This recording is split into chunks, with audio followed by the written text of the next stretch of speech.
Good morning, everyone. Today, we're going to talk about something deceptively simple but profoundly powerful: self-directed thought. You may think that what you say to yourself doesn't matter. Science says otherwise.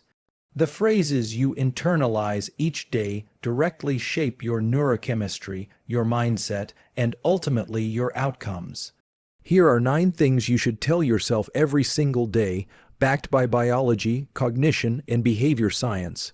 Your internal dialogue, the stream of thoughts, beliefs, and self-talk that runs through your mind every day, is not just a background process. It is an active, influential force that physically alters your brain. This isn't metaphor or motivational language, it's neuroscience. The way you talk to yourself affects neural circuitry, hormone regulation, stress response, and even gene expression. In short, your internal narrative has the power to rewire your brain through a process known as neuroplasticity. Neuroplasticity refers to the brain's ability to change its structure and function in response to experience. While this used to be thought of as something that only happened during childhood, we now know that the adult brain is highly adaptable. Thoughts, particularly those that are repeated with emotional intensity, strengthen specific neural pathways. These pathways form the basis of your habits, emotions, reactions, and even personality traits over time. When you consistently tell yourself things like "I can't handle this," "I'm not good enough," or "everything always goes wrong," you're not just expressing momentary pessimism. You're reinforcing and deepening neural loops associated with fear, helplessness, and decreased motivation. The brain doesn't distinguish much between real and imagined experience at the level of neural activity. If you vividly recall a painful memory or worry about a possible failure, the brain activates similar circuits as it would during the actual event. This means that negative self-talk can induce a physiological stress response. The hypothalamic, pituitary, adrenal HPA axis is triggered, cortisol levels rise, and your body shifts into a state of heightened alert. Over time, this chronic activation can lead to anxiety, poor memory, impaired immune function, and disrupted sleep. Conversely, supportive and constructive self-talk can activate areas of the brain associated with reward, motivation, and learning. When you say to yourself, "I've done hard things before, I can handle this," or "I'm learning and improving even if it's uncomfortable," you begin to recruit brain regions like the prefrontal cortex, which governs executive function, planning, and regulation. This type of inner narrative helps calm the amygdala, the brain's threat detection center, and supports a more balanced and intentional response to stressors. This isn't about blind positivity or ignoring reality. It's about developing what researchers call cognitive reappraisal, the skill of reframing a situation to reduce its emotional charge and create space for constructive action. Cognitive reappraisal strengthens the connection between the prefrontal cortex and the limbic system, improving emotional regulation over time. This is something you can train daily, and it starts with being aware of your self-talk. There's also growing evidence from the field of psychoneuroimmunology, which explores how thoughts influence the immune system. Repeated negative self-statements are linked to increased inflammatory markers and greater vulnerability to illness, while positive inner language is associated with lower stress hormones and improved immune resilience. This suggests that your daily inner commentary is not just psychological, it's biological. Consider also the role of attention. What you focus on, your brain prioritizes. If your internal dialogue is saturated with worry, self-criticism, or doubt, your attention becomes hijacked by those themes. This narrows your perceptual lens. You start noticing more of what confirms your negative narrative, a phenomenon known as confirmation bias. But if your internal voice is trained to seek growth, opportunity, and effort-based progress, your brain becomes attuned to those patterns instead. You literally start seeing the world and yourself differently. Repeated thoughts become beliefs. Beliefs influence behavior. Behavior reinforces neural wiring. This loop either becomes a trap or a tool, depending on the quality of your internal dialogue. That's why psychologists, therapists, and cognitive scientists all place a premium on interventions that modify inner speech. Things like cognitive behavioral therapy (CBT), mindfulness training, and journaling. These practices help disrupt maladaptive thought loops and create new, healthier ones. And once those new loops are reinforced, they become automatic. Let's not overlook language choice either. The words you use when you speak to yourself matter. Research shows that using second-person or third-person language, like "you've got this" or "your name is doing their best right now," can increase psychological distance from difficult emotions and activate areas of the brain associated with perspective taking. This simple shift can make it easier to respond calmly in high-stress situations. It's the mental equivalent of stepping back to see the full chessboard, rather than reacting impulsively to the last move. Another important factor is self-directed goals. When your internal dialogue includes statements like "I'm working toward this" or "I will try again tomorrow," you're reinforcing what's called goal-oriented cognition. This builds a sense of agency, the belief that your actions can influence outcomes. Agency is closely tied to motivation and resilience, and it's a critical component of mental health. People who maintain a sense of agency through internal dialogue recover faster from setbacks, persevere longer, and report higher well-being. The internal stories you tell yourself are not background noise. They are instructions, neural blueprints being handed to your brain every single day. If you continually send the message that you're under threat, incapable, or stuck, your brain will dutifully strengthen those pathways. But if you begin to send different messages of competence, adaptability, and forward momentum, your brain will begin to rewire itself accordingly. That doesn't happen overnight. It happens with repetition, especially when combined with emotional salience and conscious intent. It's important to emphasize that this isn't about perfection. Everyone has negative thoughts. The goal isn't to eliminate them entirely, but to relate to them differently, to observe them, challenge them, and replace them when necessary. This is where practices like mindfulness meditation come in. Mindfulness trains the brain to notice thoughts without immediately reacting to them. Over time, this creates a buffer between stimulus and response, giving you more control over which internal dialogues get your attention. In sum, your inner voice is one of the most powerful forces shaping your brain. It teaches your nervous system what to expect, how to react, and what to prioritize. It's not just mental chatter, it's a form of self-directed programming. The good news is you're in control of that programming. With intention, repetition, and awareness, you can shift your internal dialogue from something that limits you to something that empowers you. You're not just thinking, you're shaping the architecture of your mind, one thought at a time.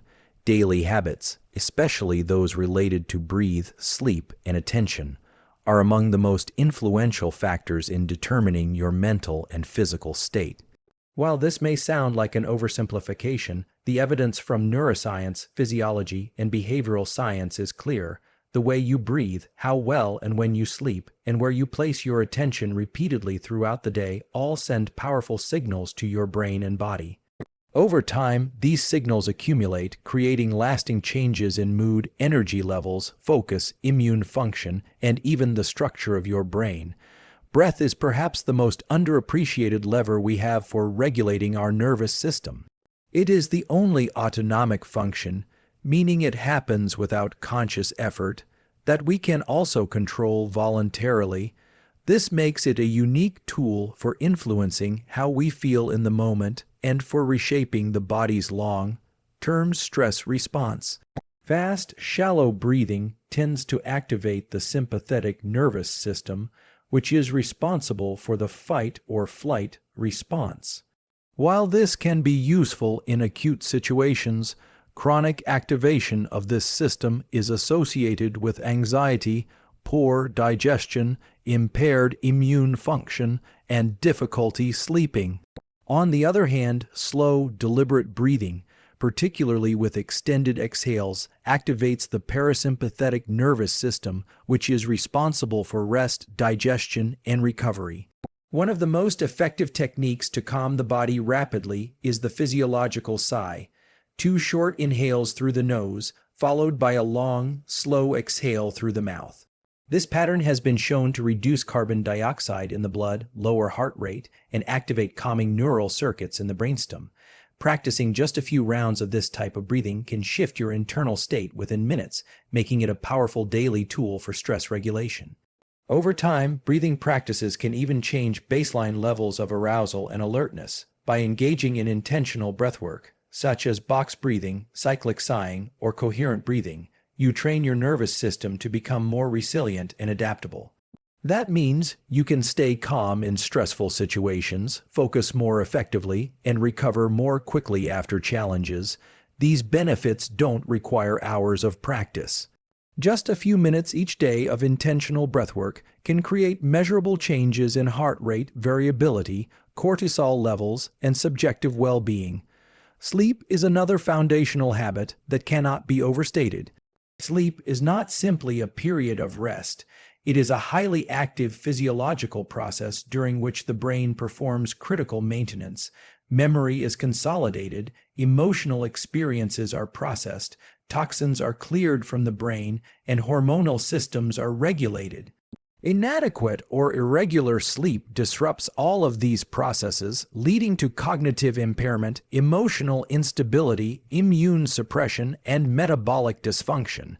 Importantly, sleep quality is shaped not just by what happens at night, but by what you do throughout the day. Light exposure plays a central role in setting the body's internal clock, or circadian rhythm. The cells in your eyes that are responsible for regulating this rhythm are most sensitive to natural light, particularly blue wavelengths, within the first hour of waking. Getting outside in the morning for even 10 to 15 minutes can anchor your circadian rhythm, making it easier to fall asleep at night and wake up refreshed. On the flip side, exposure to artificial light, especially from screens, late in the evening can delay melatonin in production and disrupt your ability to enter deep sleep. Your sleep environment also matters. A cool, dark, quiet room supports the body's natural temperature drop and melatonin in release that signals sleep onset. Avoiding caffeine in the afternoon, establishing a wind-down routine, and keeping consistent sleep and wake times, even on weekends, help reinforce the brain's sleep architecture.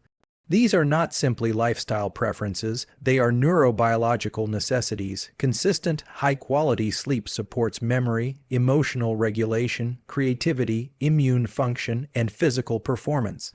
When sleep suffers, all of these domains begin to degrade. Attention is the third pillar, and it is deeply interconnected with both breath and sleep. Attention is a finite resource.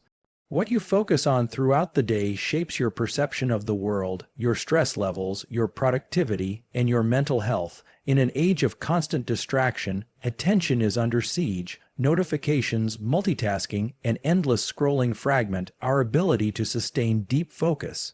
But the brain, like a muscle, strengthens what it repeatedly does. If you constantly shift your focus every few seconds, your brain adapts to that pattern and becomes less capable of sustained concentration. This leads to increased anxiety, decreased productivity, and a sense of cognitive fatigue. Training attention is not about sheer willpower. It's about creating conditions that support focus. One of the most effective ways to do this is by using time blocking techniques such as the Pomodoro method, where you work in focused intervals with short breaks. During these blocks, turning off notifications, setting clear goals, and removing digital distractions can significantly improve cognitive performance. Breath also plays a role in attention. Short, shallow breathing patterns are associated with a state of vigilance that scatters attention. In contrast, steady nasal breathing, particularly at a rate of 5 to 6 breaths per minute, has been shown to increase activity in brain areas related to sustained attention and emotional control. This is another reason why breathwork and mindfulness practices are so effective. They train you not just to calm down, but to focus more deeply. Sleep supports attention by restoring neurotransmitter levels, cleaning out metabolic waste from the brain, and resetting emotional reactivity. When you're sleep deprived, attention is one of the first cognitive functions to degrade. You become more reactive, less capable of filtering irrelevant information, and more prone to distraction. This creates a feedback loop. Poor sleep leads to poor attention, which leads to more stress and worse sleep the next night. Breaking that cycle requires deliberate habits that support both systems simultaneously. What makes these three domains, breath, sleep, and attention, so powerful is their interdependence. Improving one tends to improve the others. Better sleep leads to better attention. Focused attention makes it easier to stay present and relaxed, which in turn supports better breathing patterns. Deliberate breathwork can enhance sleep quality and reduce anxiety, which clears the way for deeper focus. They reinforce one another, creating an upward spiral of cognitive and physiological function. Daily habits are not just about discipline or productivity. They are about creating the biological and psychological conditions for thriving. Each time you choose to engage in a habit that supports your nervous system by breathing deeply, sleeping well, or focusing intentionally, you are investing in a system that rewards you with energy, clarity, emotional stability, and resilience. These changes don't always produce immediate results, but over time they reshape the terrain of your brain and body. Ultimately, these foundational habits act as levers of self-regulation. In a world full of external noise, internal regulation becomes a superpower. By mastering the basics, breathing with intention, sleeping with consistency, and focusing with purpose, you gain access to higher-order functions like creativity, empathy, problem-solving, and long-term vision. These are not luxuries, they are necessary tools for a meaningful, healthy, and fulfilling life, and they begin with the choices you make each day. Growth, whether mental, physical, or emotional, is rarely the product of intense short-term effort alone. More often, it is the result of consistent, repeated action coupled with the mindset you bring to the process, especially in the face of difficulty. This principle holds true across a wide range of disciplines, from neuroscience to athletic training to educational psychology. It reflects how the brain and body change over time, not through occasional bursts of intensity, but through regular, deliberate engagement and thoughtful interpretation of challenge. To understand why consistency matters more than intensity, we must first look at how change happens in the brain. Neuroplasticity, the brain's ability to rewire itself in response to experiences driven by repetition and emotional engagement. While a single moment of intense focus can light up brain circuits, it is the consistent revisiting of those circuits that leads to lasting changes in connectivity and function. Just like lifting a very heavy weight once does little for muscle growth, a singular mentally demanding task does little for cognitive transformation. It is the repetition of moderately challenging tasks performed regularly that rewires the nervous system in meaningful ways. The same principle applies to skill acquisition.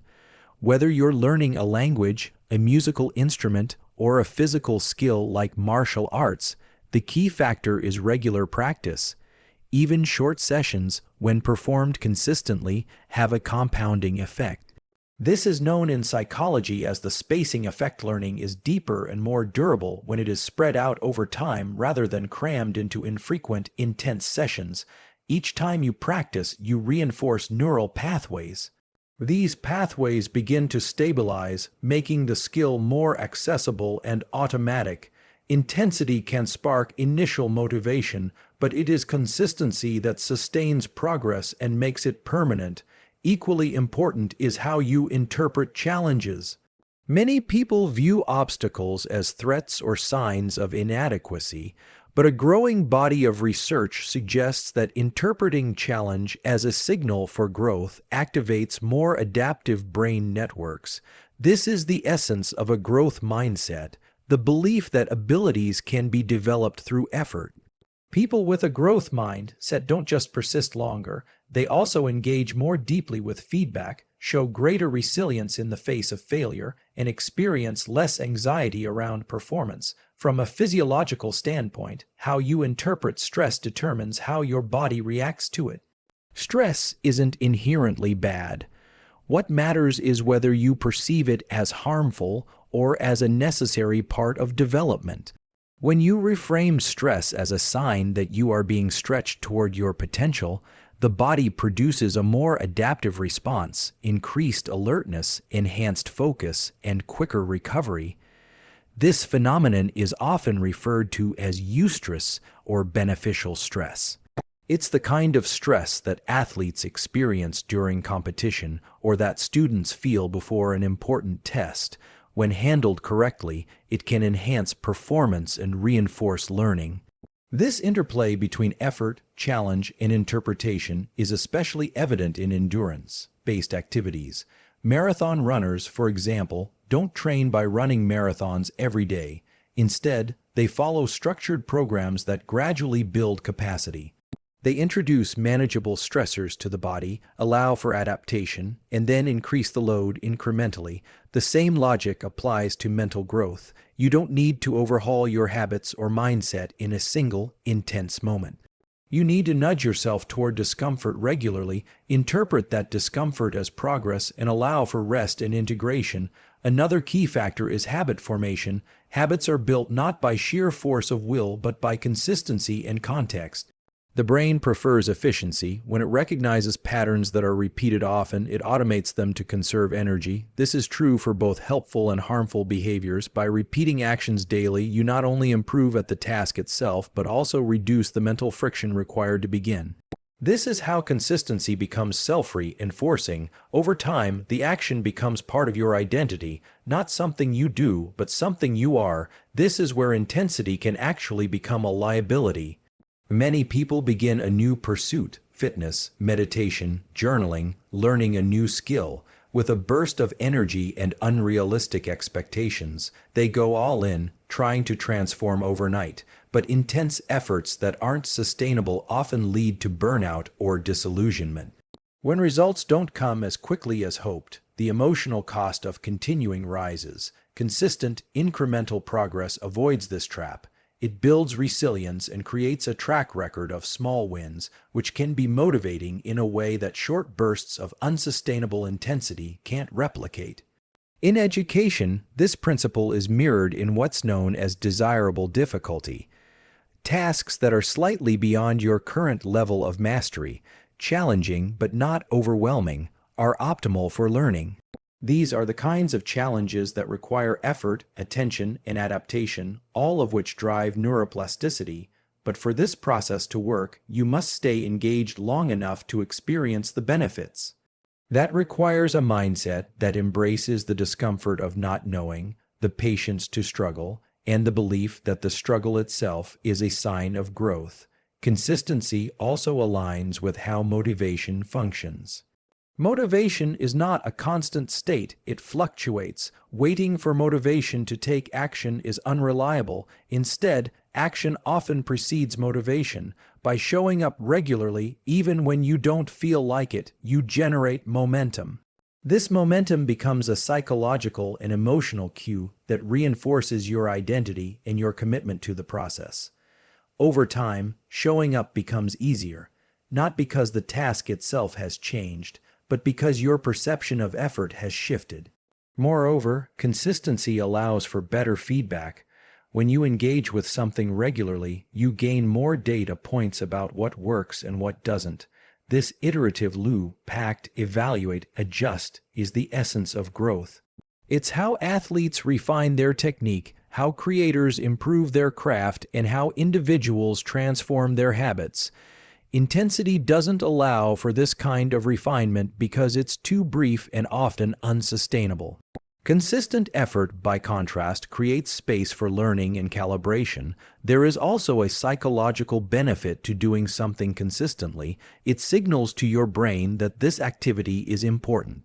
You start to identify with the process. The more often you show up, the the more you believe that you are the kind of person who shows up. This creates a feedback loop of identity-based behavior. I do this because it's who I am, rather than I do this because I have to. This subtle shift can be the difference between temporary motivation and lasting transformation. Ultimately, growth is not about massive breakthroughs or heroic efforts. It's about showing up, doing the work, embracing the struggle, and trusting the process. It's about meeting resistance not with force, but with persistence and curiosity. The people who grow the most are not those who burn the brightest for a moment, but those who learn to burn steadily over time. They view effort as a signal of progress, not a sign of inadequacy. They see challenge not as a wall, but as a door, and they know that transformation is not an event, but a process, one built not on intensity alone, but on the power of consistent, purposeful effort. Your biology is wired to reward direction. The human brain, complex and adaptive, is constantly scanning for patterns, goals, and purpose. When you move towards something meaningful, whether a goal, a value, or a personal standard, your neurochemistry responds in ways that enhance focus, motivation, and resilience. In contrast, distraction, while often pleasurable in the short term, fragments your attention, dilutes your energy, and weakens your sense of self-efficacy. The difference between a life shaped by intentional self-direction and one governed by distraction lies not in willpower alone, but in how you align your inner dialogue, your daily self-talk, with your deeper goals and values. Every day, your brain is making decisions about what to prioritize. These decisions are heavily influenced by your internal narrative, the thoughts you repeat, the stories you tell yourself, and the meanings you assign to what happens. This internal dialogue isn't just background noise. It's a system of cues and instructions your brain uses to decide where to allocate energy. When your self-talk is aligned with your goals and values, you create a coherent system where attention, behavior, and reward all reinforce one another. That's the foundation of direction. But when your self-talk is reactive, unfocused, or contradictory, your brain's reward systems become disoriented, and motivation begins to erode. From a neurological perspective, the brain rewards progress toward meaningful goals through the release of dopamine, a neurotransmitter associated with motivation, learning, and pleasure. Contrary to popular belief, dopamine is not simply a reward chemical that gets triggered when you achieve something. More importantly, it is released during the pursuit, especially when you perceive that you are making progress. That means the way you interpret your daily actions through your self-talk plays a critical role in how much dopamine your brain produces. When you tell yourself this is part of the process or every step counts, you create a narrative of forward movement which reinforces motivation. However, distraction, especially the compulsive digital kind, is built on intermittent dopamine release. Social media, email notifications, and other digital triggers hijack your attention by offering tiny, unpredictable rewards. These short-term hits of dopamine can be addictive, but they don't lead to fulfillment or sustainable drive. Instead, they train your brain to seek novelty over depth and reaction over intention. Over time, this fragments your attention span and reduces your ability to stay engaged with long-term goals. The brain adapts to what it repeats. If you consistently reward distraction with attention, your brain will get better at being distracted. Self-talk plays a central role in shaping this dynamic. The way you speak to yourself throughout the day is either strengthening your connection to your values and goals or weakening it. Telling yourself, "I'll just check this real quick," or "I'll start tomorrow," may seem harmless in the moment, but it teaches your brain that avoidance is acceptable and direction is optional. Conversely, self-statements like, "This matters more than my momentary urge," or "I stay aligned with what I value," reinforce neural pathways associated with discipline and integrity.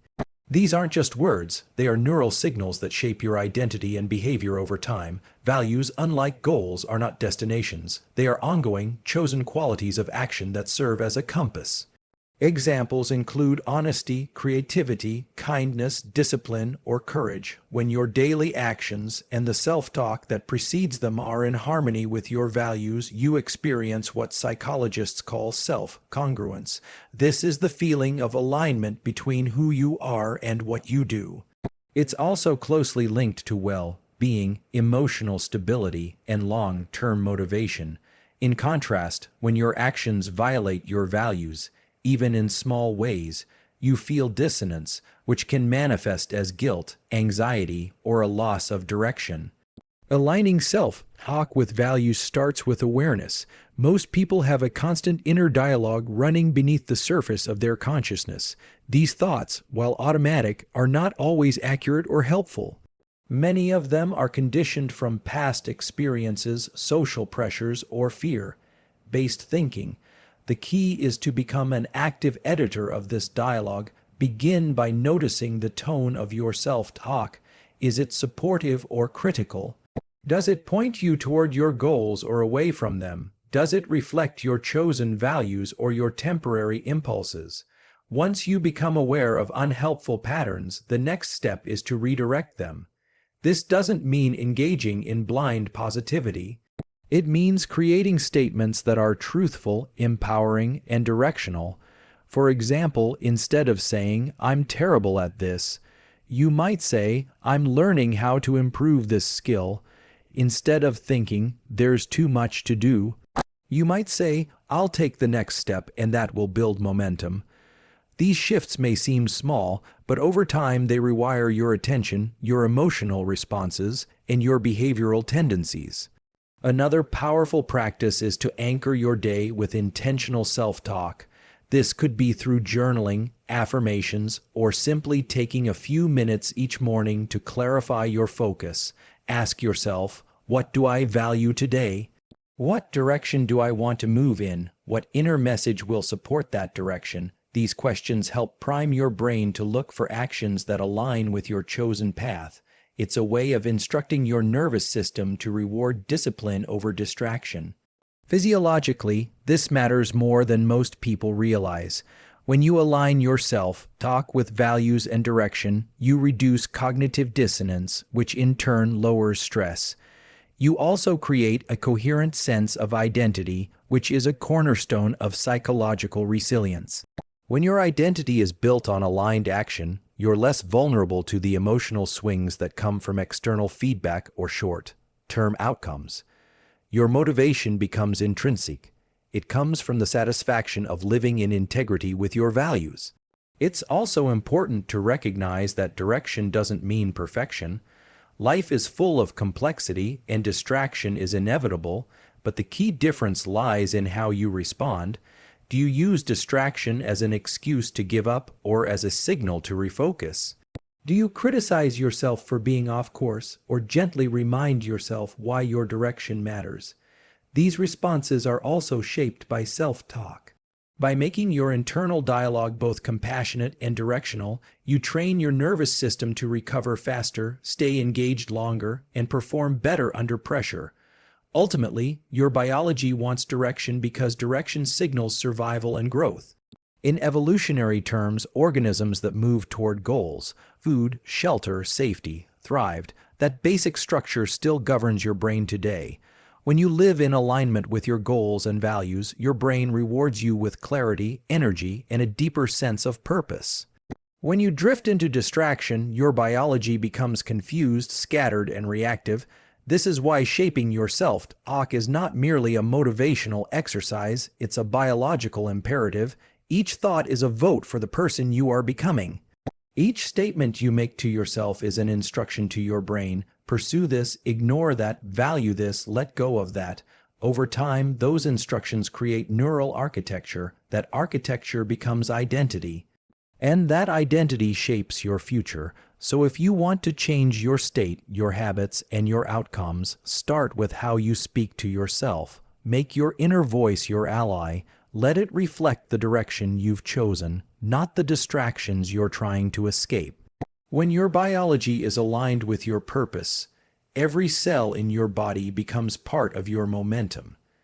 That's when transformation becomes not just possible, but inevitable.